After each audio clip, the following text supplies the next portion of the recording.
Oi pessoal do YouTube, hoje a gente vai fazer uma questão da Unesp em 2019, primeira fase. Mas antes eu vou pedir para vocês se inscreverem no nosso canal, curtirem e compartilharem o vídeo. No interior de uma quantidade de água, as moléculas atraem-se devido às ligações de hidrogênio, de modo que a força resultante sobre cada molécula é nula. Entretanto, na superfície, as moléculas de água estão em contato tanto com outras moléculas de água, como com moléculas de gases e vapores presentes no ar. A atração do ar pelas moléculas de água é menor do que a atração das moléculas de água entre si, de modo que a força resultante nas moléculas da superfície não é nula, criando a chamada tensão superficial, que funciona como uma fina membrana elástica na superfície da água. A intensidade da tensão superficial, sigma, é dada pela razão entre a intensidade da força F exercida pela superfície do líquido, devido à tensão superficial, e o comprimento L da linha ao longo da qual a força atua. Portanto, sigma igual a F sobre L. Uma agulha cilíndrica de 5 cm de comprimento é colocada deitada em repouso sobre a superfície da água contida em um copo com tensão superficial, sigma, de 0,073 Newton por metro.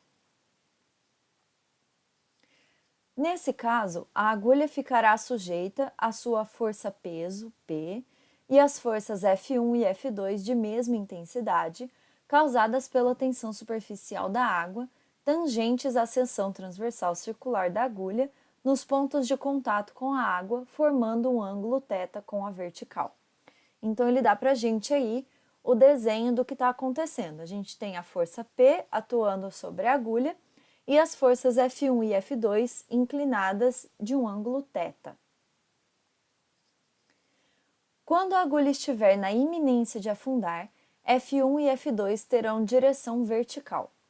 Adotando-se gravidade igual a 10 metros por segundo ao quadrado, a maior massa que essa agulha pode ter sem que afunde totalmente é. Bom, pessoal, ele quer saber qual que é a maior massa da agulha. Então, a gente vai calcular na situação da iminência de afundar. E ele fala para a gente que quando está na iminência de afundar, ou seja, quase afundando, F1 e F2 têm direção vertical. Então, aqui a gente tem F1 e aqui a gente tem F2.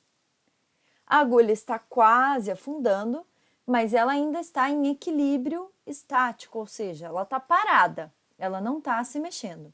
Então, a gente tem que P é igual a F1 mais F2. Só que o enunciado fala para gente que F1 e F2 têm a mesma intensidade. Então, o valor de F1 é igual ao valor de F2. E eu vou chamar as duas de F. Então, aqui a gente vai ter P igual a 2F. No enunciado, ele dá também para a gente a definição de tensão superficial. É força sobre L, que é o comprimento. Ele fala que o comprimento da agulha é 5 centímetros e a tensão superficial é 0,073 Newton por metro. Então, ele diz para a gente sigma igual a F sobre L. Então, a gente pode dizer que F é igual a sigma vezes L. Isso aqui a gente substitui nessa equação. Então, P vai ser igual a 2 sigma vezes L.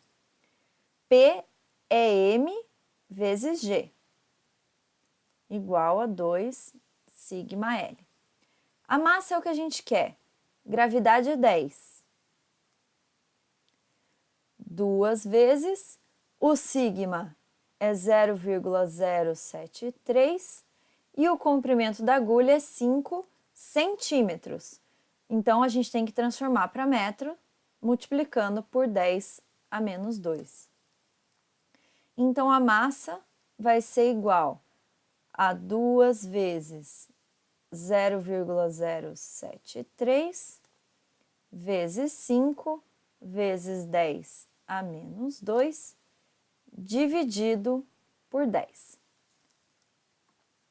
A gente pode cancelar esse 10 com 2 vezes 5, que também é 10, e a gente vai ter a nossa massa igual a 0,073 vezes 10 a menos 2 quilogramas.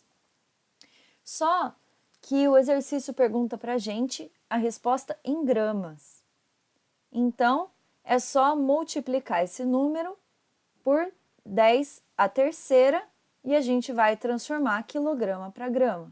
Então, vezes 10 ao cubo.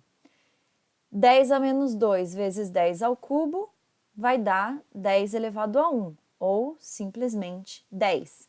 0,073 vezes 10 vai dar 0,73 gramas.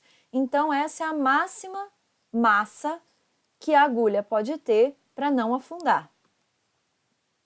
Nossa resposta é letra D.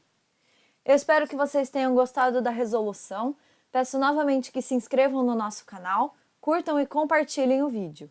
Bons estudos e até a próxima!